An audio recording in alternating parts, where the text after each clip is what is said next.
Wonderful greetings to all of you, my dearly beloved brothers and sisters, sons and daughters. How are you all today? मेरे प्यारे भाइयों बहनों बेटे बेटियों आप सबको नमस्कार। आप सब कैसे हैं आज? What a great joy to study this wonderful subject on the two witnesses. ये दो गवाहों के बारे में जो पाठ है इसे पढ़ने में कितनी आनंद मिलती है। Two witnesses subject is a very important end time subject. दो गवाहों के बारे में जो बातें हैं ये बहुत ही खास बात है इन अंतिम दिनों में। Remember the law of Moses. मूसा के विधियों को स्मरण रखो। Why are we admonished to remember the law of Moses in the last days? हमें इस बात की चेतावनी क्यों दी गई है कि अंतिम समय में मूसा की विधि और नियमों को हमें याद रखना है? Because two great evils are going to take place in the last days that will challenge us concerning the law of Moses. क्योंकि दो महान अशुद्ध काम अंतिम समय में होने वाले हैं जो हमें मूसा की विधियों को मानने के लिए चुनौती देगी। Before we go any further, let's define what is the law of Moses. आइए इससे पहले कि हम आगे बढ़े हम देखें कि मूसा का जो विधि और नियम है वो क्या है। Strictly speaking, the law of Moses is the 10 commandments. सच बोले तो मूसा का जो कानून है वो 10 आज्ञाएं हैं। So in the last days, that's going to be a danger. तो अंतिम समय में एक खतरा होने वाला है। If you look at the 10 commandments, अगर आप 10 आज्ञाओं को देखेंगे there are two parts to it.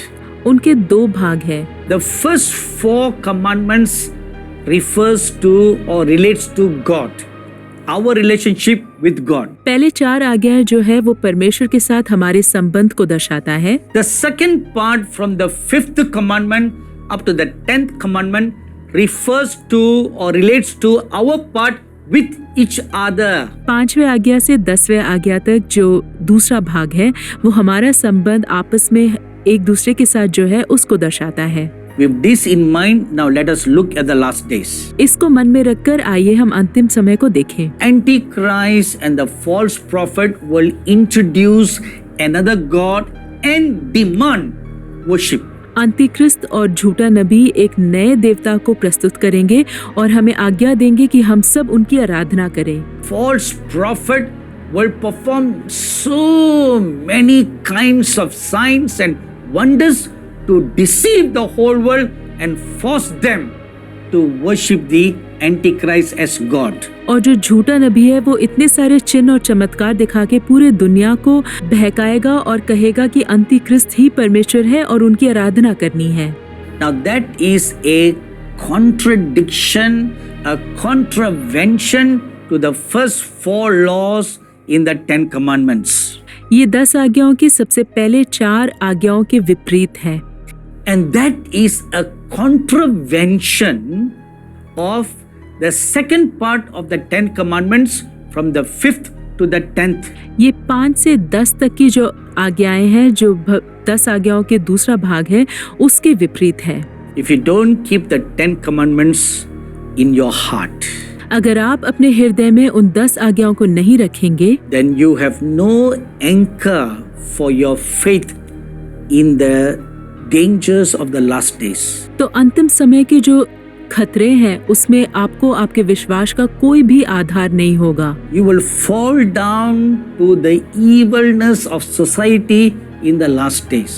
अंतिम समय में इस समाज में जो बुराई होगी उसमें आप गिर जाएंगे। 2 kinds of Christians in the last days. अंतिम समय में 2 प्रकार के मसीह लोग होंगे, The true Christians and the false Christians. सच्चे ईसाई और झूठे ईसाई। Similar to the parable of the wheat and the tares that the Lord Jesus told us. भूसे और गेहूं के दाने के दृष्टांत जो यीशु मसीह ने हमें बताया बिल्कुल उसी के समान। The wheat and the tares grow in the same ground. भूसा और गेहूं एक ही जमीन पर उगा। You can't tell the difference. आप अंतर बिल्कुल नहीं बता पाएंगे। Who are the true believers? सच्चे विश्वासी कौन है? Who are the wolves in sheep's clothing? बकरी के वस्त्र में भेड़िया कौन है? Can't tell the difference.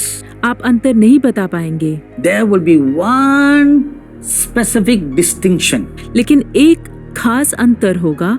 True remnants will have 2 things. जो सच्चे बचाए गए लोग हैं उनके पास 2 बातें होंगी। Identifying mark of the last days remnant. अंतिम समय के बचाए गए लोगों का एक पहचान का एक चिन्ह ये है, They will have and keep the commandments of God and have the testimony of Jesus Christ. वो परमेश्वर के आज्ञाओं को मानेंगे और प्रभु यीशु मसीह के गवाही को बचा के रखेंगे। In the plan of God, there are many events that should take place before the coming of the Lord Jesus Christ in these last days. इन अंतिम दिनों में यीशु मसीह के वापस आने से पहले प्रभु की योजना के अनुसार बहुत सारी चीजें हैं जिन्हें पूरा होना है। And the ministry of the two witnesses is one of the important events that must take place before the coming of the Lord Jesus Christ. यीशु मसीह के वापस आने से पहले इन दो गवाहों की जो सेवकाई है वो एक बहुत खास घटना है जिसे घटना है। And over the past many weeks, we have been studying one point after another point about the two witnesses. पिछले कई हफ्तों से हम इन दो गवाहों के बारे में कई बातों को देख रहे थे। Today, we are going to look at another very important point. आज हम एक और खास बात को देखने जा रहे हैं, The identity of the two witnesses. इन दो गवाहों की पहचान। We have already studied them. हमने इसके बारे में पहले से ही सीख लिया है। If you remember, I shared with you about 3 different schools of interpretation. अगर आपको याद है तो मैंने इसके 3 तरीके के व्याख्याओं को बताया था, But the most significant sign or interpretation of the two witnesses could most probably be the prophets Moses and Elijah. तो इसके सबसे महत्वपूर्ण चिन्ह और व्याख्या ये हो सकता है कि ये दो गवाह मूसा और एलिया नबियां हो सकते हैं। So today we are going to look deeper into the significance of the two witnesses being the prophets Moses and Elijah. तो आज हम इस बात में गहराई में देखने जा रहे हैं कि ये दो गवाह जो है वो मूसा नबी और एलिया नबी है, इसका क्या महत्वपूर्ण है। The prophet Moses always stands for and signifies the law, मूसा नबी हमेशा व्यवस्था को दर्शाते हैं, whereas the prophet Elijah stands for and signifies the prophets. और एलिया नबी हर वक्त भविष्यद्वक्ताओं को दर्शाते हैं। In Matthew chapter 5 verse 17 we read like this. मत्ती 5:17 में हम ये पढ़ते हैं, Where the Lord Jesus said he did not come to destroy the law and the prophets but to fulfill it. जहाँ प्रभु यीशु मसीह कहते हैं कि वो व्यवस्था और भविष्यद्वक्ताओं की पुस्तकों को लोप करने नहीं परंतु पूरा करने के लिए आए हैं। And this phrase, the law and the prophets, is a common phrase you'll find throughout the whole Bible. ये वाक्य कि व्यवस्थाएं और भविष्यद्वक्ताओं की पुस्तकों एक ऐसा वाक्य है जो आप पूरे बाइबल में देखेंगे। So there are 2 representations. इनका 2 बार वर्णन किया जाता है, The law, व्यवस्था the one hand, and the prophets on the other hand. एक तरफ और भविष्यद्वक्ताओं की पुस्तक दूसरी तरफ। Now when we say the law, what does it show? जब हम कहते हैं व्यवस्था तो वो क्या दिखाता है? It is basically the 5 books of the Old Testament written by the prophet Moses. वो पुराने नियम की वो 5 किताबें हैं जो मूसा नबी ने लिखी थी। Very specifically, from the time the law was given at Mount Sinai and the dictation of the law that God gave the children of Israel through the prophet Moses. खास तौर पर उस समय पर जब सिनै के पर्वत पर प्रभु ने व्यवस्था लोगों को दी, वहां से लेकर उस समय तक जब मूसा के द्वारा लोगों को सारे नियम बताए गए। By that statement, then we can rule out or move away the book of Genesis and then just concentrate on the books of Exodus, Leviticus, Numbers, and Deuteronomy, where the law of God has been clearly spelled out and written. इससे हम उत्पत्ति की किताब को निकाल सकते हैं और कहेंगे कि निर्गमन, व्यवस्था विवरण, गिनती, व्यवस्था विवरण की किताबों में सारे व्यवस्थाओं को व्याख्यान किया गया है। So when we talk about the prophets, it represents all the entrances and the acts and the sayings of the prophets who appeared during the time of the nation of Israel in the Old Testament. जब हम भविष्यवाणी के पुस्तक के बारे में बात करते हैं तो उसमें हम उन सारे भविष्यद्वक्ताओं की क्रियाओं, उनके बातों को और उनके सारे भविष्यवाणियों को जो उन्होंने पुराने नियम में किया है उसको देखते हैं। So that will represent from the time of the prophet Samuel all the way down to the Old Testament reign of the prophet John the Baptist. तो सैमुएल नबी से शुरू करके यूहन्ना बपतिस्मा देने वाले तक के सारे भविष्यद्वक्ताओं को दर्शाएंगे।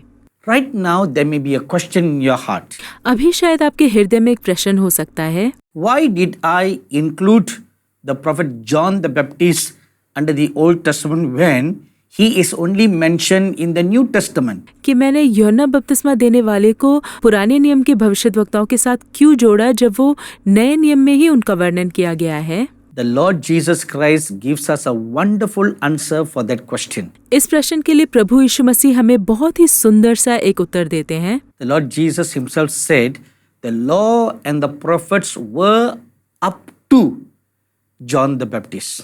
प्रभु यीशु मसीह खुद कहते हैं कि व्यवस्था और भविष्यद्वक्ताओं के पुस्तक यूहन्ना बपतिस्मा देने वाले तक थे। So, technically, the Old Testament law stretched up to the end of John the Baptist. तो वास्तव में पुराने नियम की जो व्यवस्था है वो यूहन्ना बपतिस्मा देने वाले के जीवन तक आता है। Is after the death and the resurrection of the Lord Jesus Christ that another new dispensation of grace is opened. यीशु मसीह की मृत्यु और पुनरुत्थान के बाद ही एक अनुग्रह का काल खुल जाता है। By that definition, even the Lord Jesus Christ can be included in the Old Testament or more specifically under the Old Covenant. इस परिभाषा के अनुसार यीशु मसीह को भी पुराने नियम के व्यवस्था में जोड़ दिया जा सकता है, खासकर पुराने नियम के वाचा के अंदर। Let me qualify that statement a little further so that you don't have any misunderstanding. मैं इस वाक्य को आपको और अच्छी तरह समझाता हूँ ताकि आपको कोई गलतफहमी ना हो।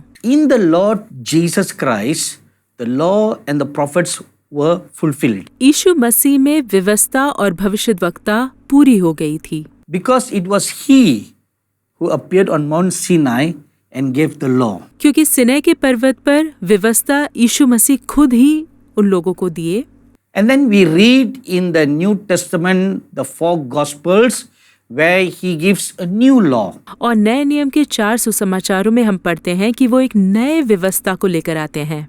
For example, उदाहरण के रूप से the Lord Jesus said, "You have heard it been said of old," referring to the Old Testament law, an eye for an eye, a tooth for a tooth. पुराने नियम के व्यवस्था को दर्शाते हुए प्रभु यीशु मसीह ने कहा कि तुम सुन चुके हो कि कहा गया था आंख के बदले आंख और दांत के बदले दांत। Then He says, "I give you a new law." फिर उन्होंने कहा कि मैं तुम्हें एक नया आज्ञा देता हूँ। Somebody slaps you on your right cheek, turn your left. परंतु जो कोई तेरे दाहिने गाल पर थप्पड़ मारे उसकी ओर दूसरा भी फेर दे। Again He says, "You have heard in the Old Testament law, thou shalt not commit adultery." उन्होंने फिर से कहा कि तुम सुन चुके हो कि कहा गया था व्यभिचार ना करना। But I say unto you a new law. लेकिन मैं तुम्हें एक नई व्यवस्था देता हूँ। When a man looks at a woman lustfully, he has already committed adultery with her in his heart. कि जब कोई किसी स्त्री पर कुदृष्टि डाले तो वो अपने मन में उससे व्यभिचार कर चुका है। So in the Old Testament, what was the letter? In the New Testament, Lord Jesus brought the spirit of it. पुराने नियम में जो अक्षरों में था, नए नियम में प्रभु ने उस पर आत्मा डाल दी। Shall we go a little deeper on that subject? क्या इस भाग को हम और गहराई में देखें? Exemplified in the tabernacle of Moses. इसे मूसा के तंबू में बहुत ही सुंदर रूप से दर्शाया गया है। When you enter into the holy place, जब आप पवित्र स्थान में प्रवेश करते हैं, there are 3 furniture. वहाँ 3 वस्तुएं हैं। On the left side is the lampstand, दाएं ओर दीवट है and on the right side is the table of showbread. और बाएं ओर वो मेज है जहाँ पे रोटियां रखी हुई है। And both these 2 furniture face one another opposite. ये 2 वस्तुएं आमने सामने रखी गई है, वो एक दूसरे को देख सकती हैं। So what does the table of showbread represents? रोटियों का मेज किस बात को दर्शाता है? The written word of God. परमेश्वर का लिखा हुआ शब्द। What does the lampstand represents? दीवट किस बात को दर्शाती है? The Holy Spirit. पवित्र आत्मा। The illumination from the Holy Spirit. पवित्र आत्मा से आने वाली रोशनी। So only the Holy Spirit can illumine the written word of God. तो सिर्फ पवित्र आत्मा ही ऐसा है जो परमेश्वर के लिखे हुए वचन पर रोशनी डाल सकता है। So let's go another step further. आइए हम और गहराई में जाएं। Table of showbread represents the law that was given through the prophet Moses. रोटी का मेज उस व्यवस्था को दर्शाता है जो मूसा नबी के द्वारा दिया गया था। It is the written law. वो लिखा हुआ व्यवस्था है। Now the Lord Jesus Christ gives illumination to the law, bringing out the spirit of the law. अब प्रभु यीशु मसीह उस व्यवस्था में रोशनी डालते हैं और उसका सही अर्थ को लेकर आते हैं। This is why the Lord Jesus said, I did not come to destroy the law and the prophets, but to fulfill it. इसीलिए प्रभु यीशु मसीह ने कहा कि मैं व्यवस्था और भविष्यवाणी की पुस्तकों को खत्म करने नहीं, लेकिन उसको पूरा करने आया हूँ। Firstly, the Lord Jesus Christ fulfilled in his own personal life every law and the prophets that were written concerning him. पहली बात यह है कि प्रभु यीशु मसीह ने उनके बारे में लिखी गई सारी व्यवस्थाएं और सारी भविष्यवाणी को अपने जीवन में पूरा किया। Then you may ask a question now. अब आप एक प्रश्न पूछ सकते हैं, If the Lord Jesus Christ brought the spirit of the law, then the written law is worthless then. अगर प्रभु यीशु मसीह उस व्यवस्था के आत्मा को अपने साथ लेकर आए थे तो वो लिखा हुआ व्यवस्था का कोई लाभ नहीं। Just a little while as I was speaking to you, कुछ समय पहले जब मैं आपसे बात कर रहा था, the Holy Spirit showed me a vision. पवित्र आत्मा ने मुझे एक दर्शन दिखाया। In the vision, I saw standing in the holy place of the tabernacle of Moses. दर्शन में मैंने देखा कि मैं मूसा के पवित्र स्थान में खड़ा हूँ। And as I was explaining to you about the table of showbread and the lampstand, और जब मैं आपको उस रोटी के मेज और उस दीवट के बारे में समझा रहा था, I saw like the roof of the tabernacle being removed, मैंने देखा कि उस तंबू का जो छत है उसे खोल दिया गया। and I had a viewpoint of standing from the above and looking down, और मैं ऊपर खड़े होकर उसे नीचे देख रहा था। and I saw the Shekinah presence of God above the Ark of the Covenant, और वाचा के तंबू के ऊपर परमेश्वर की शक्कायना उपस्थिति को मैंने देखा। and I was shown how God looks at the law and the prophets based on the table of showbread and what the Lord Jesus said that he comes to fulfill and show a better way. और मुझे ये दिखाया गया था कि परमेश्वर उस रोटी के मेज और दीवट के आधार पर व्यवस्था और भविष्यद्वक्ता के पुस्तक को किस प्रकार से देखते हैं और यीशु मसीह किस चीज को पूरा करने के लिए इस संसार में आए। The thing that was very strongly impressed in my spirit from the Father God's point of view is this. पिता की दृष्टि से मेरे हृदय में एक बात को बहुत ही गहराई तक पहुंचाया गया, वो ये है, The Lord Jesus Christ did not contradict the law of Moses. प्रभु यीशु मसीह ने मूसा की व्यवस्था को विरोध नहीं किया। Just because he says, I show you a better way, सिर्फ इसलिए कि वो कहते हैं कि मैं तुम्हें एक अच्छा रास्ता बताऊंगा, it does not mean he's putting down the law of Moses. इसका मतलब ये नहीं है कि वो कह रहे हैं कि मूसा नबी का जो व्यवस्था है वो अच्छा नहीं है। Because the law of Moses was given by the Lord God himself. क्योंकि प्रभु परमेश्वर ने खुद मूसा की व्यवस्था को दिया था। So what's the difference then? तो इसमें अंतर क्या है? You know, in the epistles of the Apostle Paul, it's written like this. आपको पता है पौलुस की पत्री में इस प्रकार से लिखा गया है, The law is like a schoolmaster to children. व्यवस्था जो है वो एक अध्यापक के समान है जो विद्यार्थियों के सामने खड़े हैं। Little children, you cannot reason with them with knowledge.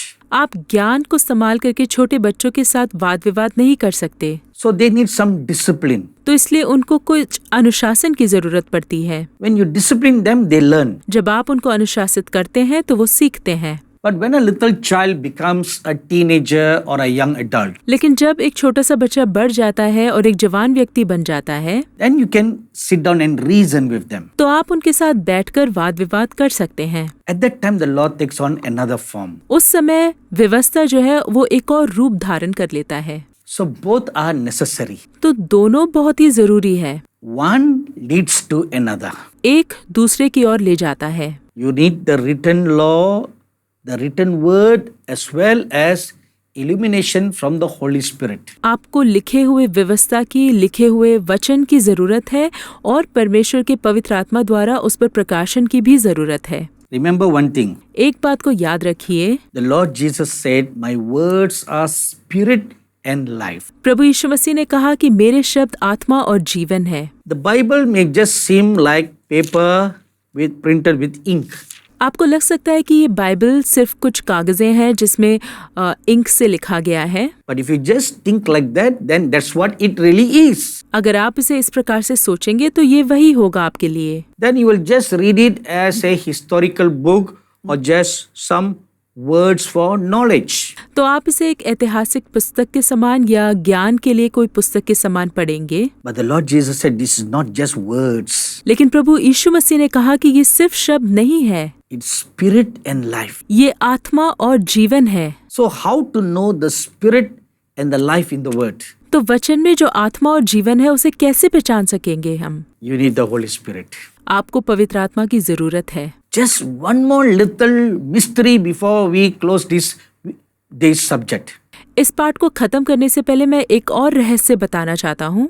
In Zechariah chapter 4, we read a vision. जकरिया 4 में हम एक दर्शन को पढ़ते हैं। The prophet Zechariah sees two olive trees जकरिया नबी 2 जैतून के पेड़ों को देखते हैं and he sees a lampstand. और वो एक दीवट को देखते हैं And he sees two pipes coming from the two trees and emptying into the lampstand.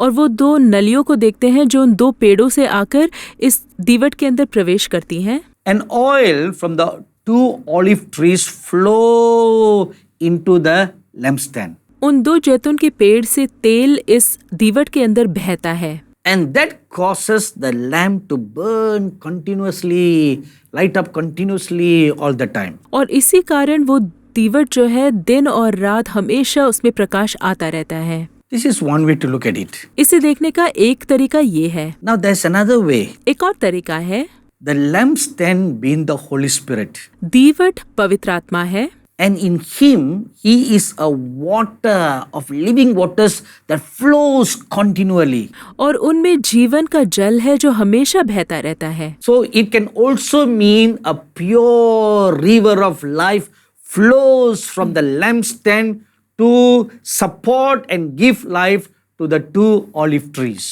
इसका ये भी मतलब हो सकता है कि शुद्ध पवित्र जीवन का जल उस दीवट से बहकर इन 2 जैतून के पेड़ों के ऊपर जाकर उनको जीवन देता है। That is the illumination from the Holy Spirit.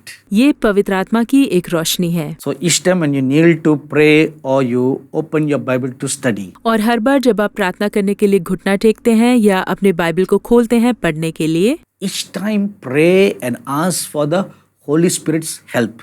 हर बार पवित्र आत्मा से प्रार्थना करिए कि वो आपको सहायता दे And he will lead you into all truth. और वो आपको सारी सच्चाई की ओर ले जाएंगे And also give you a revelational understanding on the word of God. और प्रभु के वचन के बारे में प्रकाशन का समझ भी देंगे। God bless you all till we meet again next week. अगले हफ्ते जब हम मिलेंगे तब तक आप सबको प्रभु आशीष दे।